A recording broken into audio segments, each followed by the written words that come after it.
E o Tome Ciência traz também uma população que perdeu quase toda a sua identidade e suas terras. Os caiçaras do litoral norte paulista. Os caiçaras são personagens do livro Caiçara, Terra e População, da historiadora Maria Luísa Marcílio.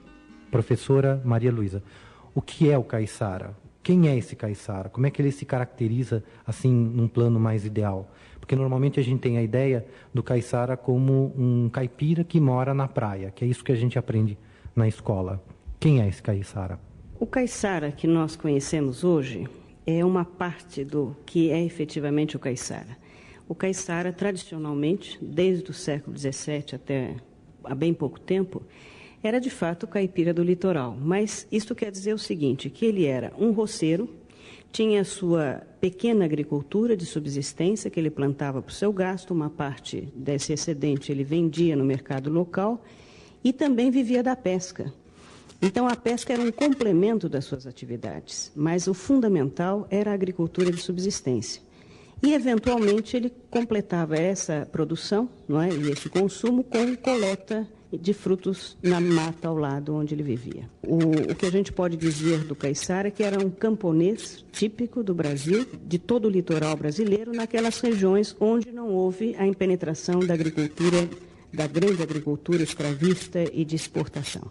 Em rápidas pinceladas, a senhora poderia dar, por exemplo, exemplos das práticas culturais, das práticas econômicas desse caiçara, quer dizer, como é que ele vive, como é que ele se estrutura familiarmente?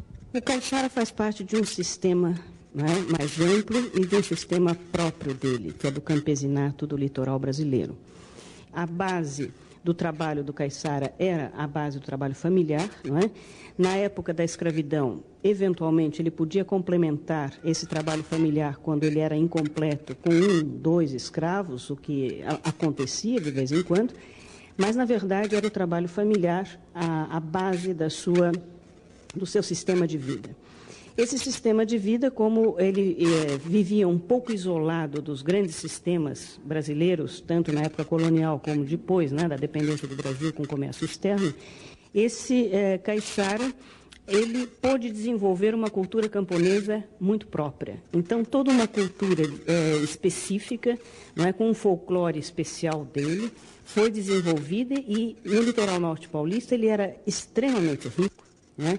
E se tenta ainda preservar alguns resquícios desse belíssimo folclore que ele tinha, de vida cultural, sobretudo baseado em festas coletivas, onde toda a população das pequenas roças isoladas participava, como, por exemplo, o reisado, a festa de São João, a festa do Corpo de Deus, né? Enfim, geralmente festas religiosas, né? Onde toda a população participava, havia uma organização coletiva, era um momento de sociabilidade e um momento de reunião dessas famílias que viviam mais ou menos isoladas nas suas pequenas roças. Eles também, enfim, em termos econômicos, plantavam principalmente farinha, mandioca para fazer a farinha, que era a base da sua alimentação, plantavam um pouco de arroz, um pouco de feijão, um pouco de milho, muito pouco, mas a base mesmo era a mandioca, complementada com o peixe, não é? E eles vendiam o excedente, aquilo que não era necessário para a sua subsistência, eles não tinham como guardar também por muito tempo essa alimentação, eles então vendiam para o mercado local.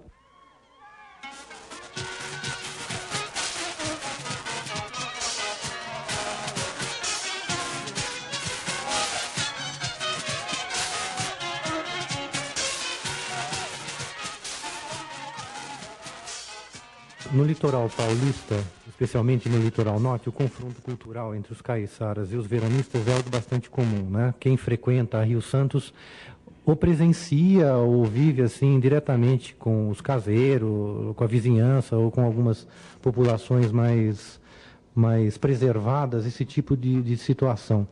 Dentro do trabalho que a senhora está fazendo, existe algum meio de avaliar esse choque? Porque, como a senhora está falando, sempre se referindo a um certo passado, né? Como é que isso acontece? A gente pode dizer agora que um caseiro de uma casa de um veranista é um caiçara, por exemplo? A cultura e o povo caiçara, recentemente, sobretudo com a construção da estrada Rio Santos, ele começou um processo que já vinha um pouquinho antes, mas muito lentamente, mas que se acelerou com essa estrada, não é? Um processo de destruição.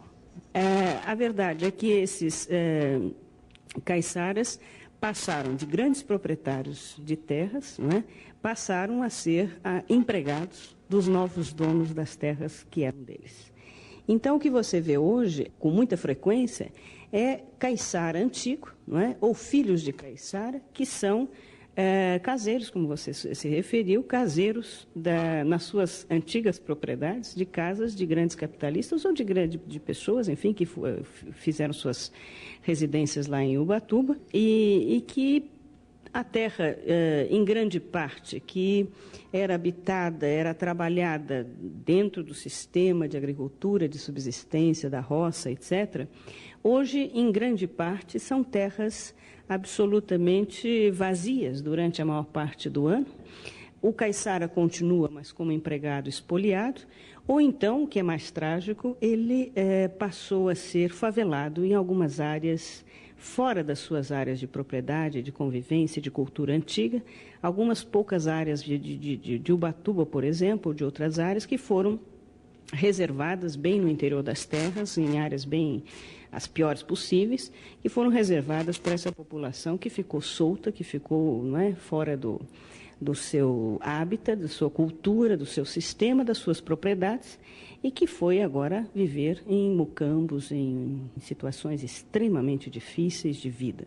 E essas famílias vivem amontoadas em barracos, não é, nessas colônias de pescadores, tentando sobreviver com uma pesca artesanal hoje que é extremamente pobre, parca e difícil, porque além da destruição da ecologia gradual da terra, está sendo destruída a ecologia do mar também, com a pesca submarina, com a pesca internacional industrial, sobretudo de japoneses que andam em alto mar, já recolhem os cardumes antes deles chegarem às praias, não é?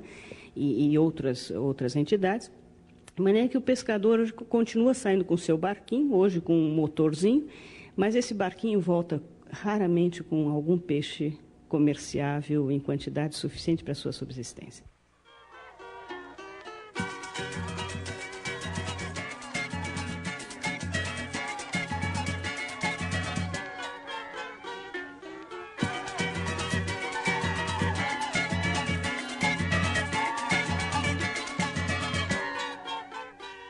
No seu trabalho, professora Maria Luísa, a senhora introduz um método de levantamento de dados a partir de arquivos de paróquia, de cartório, registros, digamos assim, do Estado, né?